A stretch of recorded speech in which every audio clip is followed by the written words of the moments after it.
বন্ধুরা, শাকিব খানের নতুন সিনেমার কি খবর? সম্প্রতি নতুন একটা নিউজ সব জায়গায় ঘুরে বেড়াচ্ছে যে শাকিব খানের নতুন সিনেমা বরবাদে কলকাতার অভিনেত্রী ইদিকা পল থাকতে যাচ্ছেন এবং এই সিনেমাটা পরিচালনা করতে যাচ্ছেন মেহেদী হাসান হৃদয়।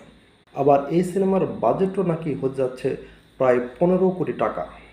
এখন কথা হচ্ছে যে এই নিউজগুলো কিন্তু আজ থেকে 2-3 মাস আগের, জুন মাসের দিকে এই ধরনের একটা নিউজ হয়েছিল, কিন্তু আগস্টের গণ অভ্যুত্থানের পরে সেই পুরনো নিউজই আবার নতুন করে সামনে এসেছে।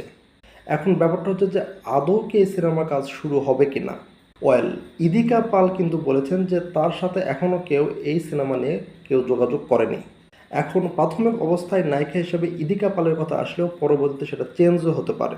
সে সাথে শাকিব খান কিন্তু বসে থাকবেন না, তিনি এই নতুন সিনেমা নিয়ে অবশ্যই কাজ করবেন। আর এই সিনেমার পরিচালকের এটাই প্রথম সিনেমা। শাকিব খান নতুনদের নিয়ে কাজ